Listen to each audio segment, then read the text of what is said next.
ഇന്നത്തെ അറിയിപ്പുകൾ.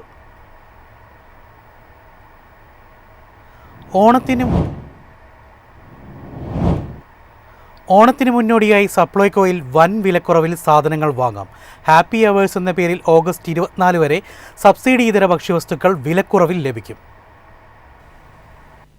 Happy hours എന്ന പേരിൽ ഓഗസ്റ്റ് 24 വരെ ഉച്ചയ്ക്ക് 2 മുതൽ 4 വരെ തെരഞ്ഞെടുത്ത സബ്സിഡി ഇതര ഭക്ഷ്യവസ്തുക്കൾ വിലക്കുറവിൽ വാങ്ങാം. സപ്ലൈകോയിൽ സാധാരണ ലഭിക്കുന്ന വിലക്കുറവിനേക്കാൾ 10% വരെ വിലക്കുറവ് വിവിധ ഉൽപ്പന്നങ്ങൾക്ക് ലഭിക്കും. വെളിച്ചെണ്ണ അടക്കമുള്ള ശബരി ഉൽപ്പന്നങ്ങൾ, സോപ്പ്, ശർക്കര, ആട്ട, റവ, മൈദ, ഡിറ്റർജന്റുകൾ, ടൂത്ത് പേസ്റ്റ്, സാനിറ്ററി നാപ്കിൻ തുടങ്ങിയവയ്ക്കും അധിക വിലക്കുറവുണ്ടാവും. കൊച്ചി സപ്ലൈകോ ശബരി ബ്രാൻഡിൽ 5 പുതിയ ഉൽപ്പന്നങ്ങൾ ഉണ്ടാകും. ചൊവ്വാഴ്ച എറണാകുളം ബോൾഗാട്ടി പാലസിൽ നടക്കുന്ന ചടങ്ങിൽ മന്ത്രി പുറത്തിറക്കും. ഭക്ഷ്യമന്ത്രി GR അനിൽ ഉദ്ഘാടനം ചെയ്യും. മന്ത്രി P രാജീവ് അധ്യക്ഷനാകും. നടി റിമ കല്ലിങ്കൽ ഏറ്റുവാങ്ങും. അരിപ്പൊടി, പായസം മിക്സ്, പഞ്ചസാര, ഉപ്പ്, പാലക്കാടൻ മട്ട എന്നിവയാണ് ശബരി ബ്രാൻഡിൽ വിപണിയിലിറക്കുന്ന പുതിയ ഉൽപ്പന്നങ്ങൾ. News desk, MyFin TV.